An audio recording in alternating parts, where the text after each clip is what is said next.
In Luke chapter 16, verses 19 to 31, we meet two men.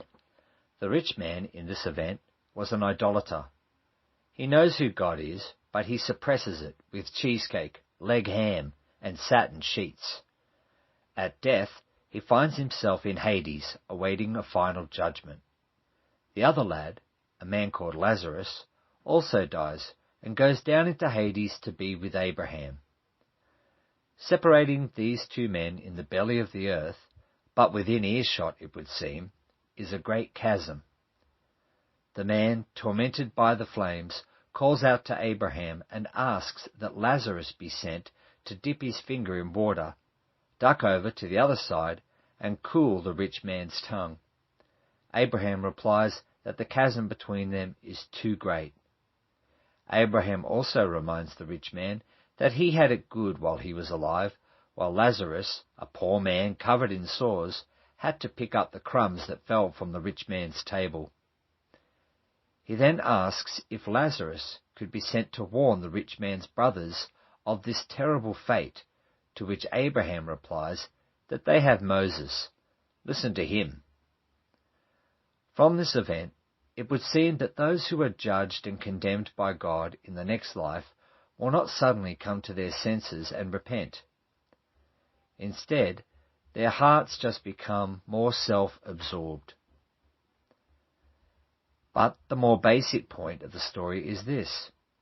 God had sent Israel witnesses, and they were not believed, and having rejected the messenger, they were not likely to accept the reality, even if that reality rose from the dead. In giving this account, Jesus also gives us some insight into what the afterlife was like before his own death, and what his death would mean to those who lived and died prior to his resurrection. Jesus tells us that the man was in Hades.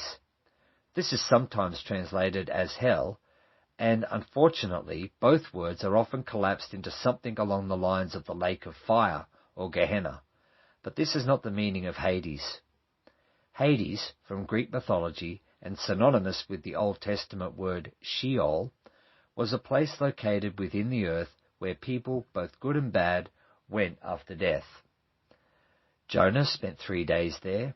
David, foreshadowing the resurrection of Jesus, expected to go there, but not stay there, and Samuel came up from there to give Saul a piece of his mind. In Greek mythology, this underworld was separated into two areas, one called Elysium, which was a paradise, and the other Tartarus, a place of torment. Jesus was not at all squeamish about appropriating such mythological language and applying it to reality. We see the apostles doing the same thing. Logos and Theos are straight out of Greek mythology, and John happily takes the terms and applies them to God the Father and God the Son in the first chapter of John. What shocked John's listeners was not that Logos was God. The Greeks knew that the Word created the world. What stunned them was John saying that the Word was a person, that the Logos became flesh. So, here we have Lazarus and the flammable rich guy both in Hades, one in Elysium, one in Tartarus. Peter uses the word Tartarus in 2 Peter chapter 2 verse 4 as the temporal home of disobedient spirits. It was also the place Jesus went to in order to preach the gospel when he died. Paradise, Elysium, and Eden was a place of stillness, inactivity, and temporary rest. No coming and going, just stillness. And when Jesus told this story, Lazarus was in it. And it was down to paradise that Jesus promised to take the repentant thief on the cross. And it was up from paradise that Jesus took the saints when he rose from the dead. And so Hosea foreshadows this in Hosea chapter 13 verse 14. I shall ransom them from the power of Sheol. I shall redeem them from death. O death, where are your plagues? O Sheol, where is your sting?